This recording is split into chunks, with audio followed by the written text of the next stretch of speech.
Standing out here of the backyard of the first ever investment property that I purchased. Now, it's very nostalgic coming back here for the first time in years.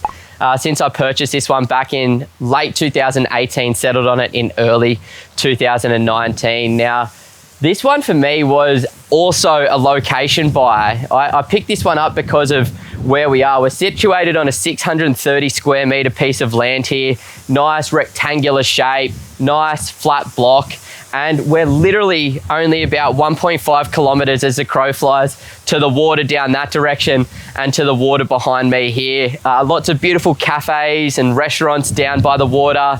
Really, really decent school just about 2 kilometers away from where we are right here. So it's just a very central location. And as you can see with some of the properties around the area on this street, you've got a lot of people renovating their homes, knocking down and rebuilding their homes here as well, because we are in such a beautiful location and most properties are a little bit dated because this area was developed all the way back in like the 60s, maybe even the 50s.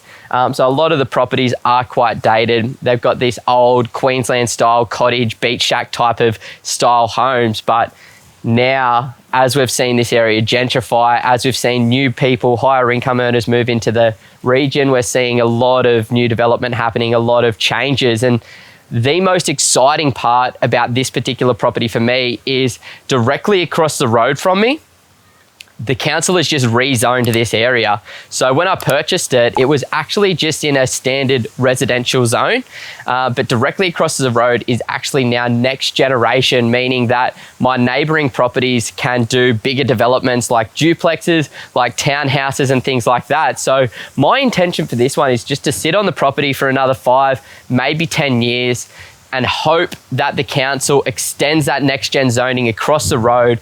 And what I'll actually come back and do to this property is I'll knock down the site, flatten out the land, completely bare minimum, and then do a beautiful development on it. Now, this is me crossing my fingers and praying to God that that next gen zoning comes across the street, because if it doesn't, then I'll obviously have to change my strategy and do something different.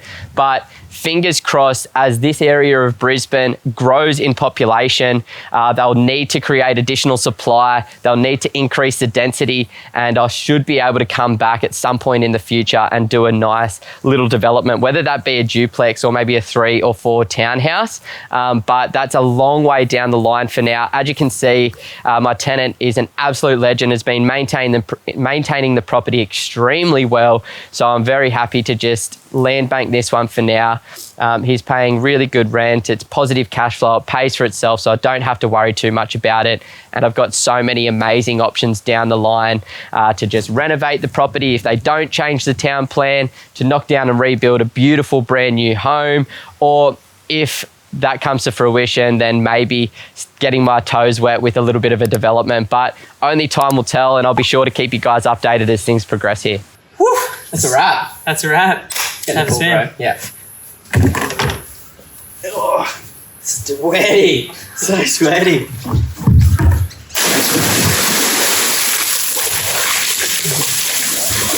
Oh, that's good. That's so nice. Oh.